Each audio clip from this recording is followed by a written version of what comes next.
everyone, it's Helen here from Bodywork-Pilates. This is the time of year I see lots of clients jumping on to challenges, things like the plank challenge. And whilst personally I'm not a big fan of doing extended length planks, I do appreciate that it works for some people, and I see these things crop up through the year as well. So I thought this would be a good opportunity to run through some technique points of the plank, because if you're going to do it, you might as well do it right. So you're going to need your mat or a non-slip surface, nothing worse than your feet slipping away from you in plank. So bring yourselves around onto your hands and knees. Now, I'm going to leave it up to you whether you work on your hands and down into your wrists, or whether you prefer to come down onto the forearms, okay? Either way, what we do around the shoulders is the same, okay? So I'm going to go up onto my hands. And you want to take yourself from a box position with the shoulders wide and the shoulders drawn down. And if I'm on my hands, I'm going to have my fingers and my wrist creases more or less facing forward. And for a partial plank, so if you're not yet strong enough to do a full plank, you're going to move your hands forward, leave your knees where they are, but now draw the body weight over the hands. So I don't want to leave my bum behind. I want to pull forward to open up into the front of my hips. Now, we're looking for the same position through the body, through the spine, through the front edge of the body, as you would have in standing. So you want to feel that you're open in the front of the hips. Okay? You don't want to feel like you're folding. You want to feel that there's a natural curve in the low back, and what happens a lot is people start to hollow into their low backs. So it's important that we find ourselves drawing down through the shoulders, pulling forward and opening up the front edge of the body. Now press firmly away from the floor through the arms. Glide the breastbone forward. Maintain the same length of the curve of the back of the neck. And just notice if you feel any slight tensioning through those abdominals. And again, the same thing would be on the elbows. You would pull yourself forward, okay? But take care, because I tend to find that it's a little easier for people to drop into their shoulders when they're on their forearms in this 3/4 length plank. Okay, so forearms or hands, up to you. Just want to draw it forward, open up that space. So from the knees through to the shoulders, the front edge of your body would be as it is in a good standing position. Be really strong through those arms. The moment you start to lose the strength in the arms and the integrity of the shoulders, you'll start to sink, and then you'll start doing horrible things with your neck. Okay, so just release that. And if you've been on the hands for a while, you might just want to give those wrists a little bit of shake out. So that's if you're in a partial plank position, trying to recreate this openness at the front edge of the body, the natural curvature of the back, including the neck. Okay, but let's say you're strong enough to do a full plank, either for a short period of time or for an extended period of time.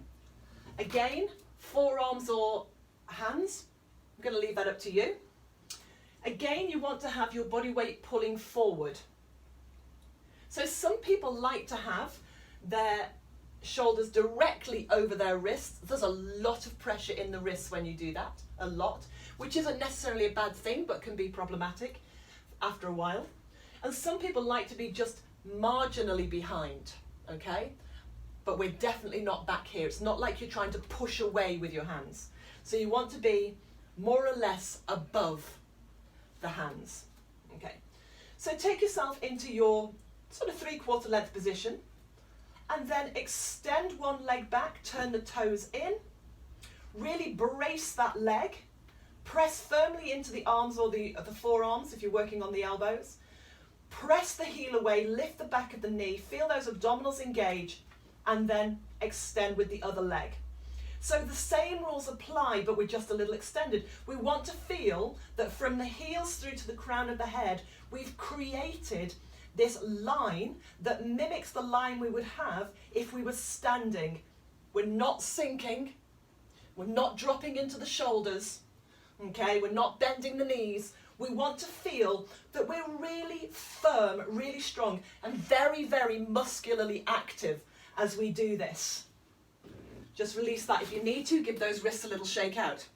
If you find in plank, you start to feel compression in your low back, and that's probably the number one thing that people complain of, well, maybe the wrists as well, but you know, if you feel that you're getting compression in your low back, it's because you are starting to drop into that area and you're starting to hollow. So your belly and your hips are starting to head towards the floor and you're not keeping that long line. So what I always say to people, if that's the case, is if they've started to create this, there's no point in just lifting the hips up because all you've done is just lifted your hips. Instead, feel that you're pulling the pubic bone up towards you. So instead of having this overarched, compressed back, by pulling the pubic bone up, you just reposition the pelvis, you open up the compression of the low back, you immediately re-engage those abdominals, okay? So it would look a little bit like this. I don't have a particularly arched back, so you might have to look quite carefully. So when people start to feel compressed in their back, very often they'll just push their hips through, okay, but actually what you need to do is you need to pull the pubic bone up the front edge of the body. It re-establishes all that muscular activity. My legs are still strong, I'm still pushing firmly out, my shoulders are wide, my abdominals are just naturally engaged, and I can feel no compression in my low back anymore.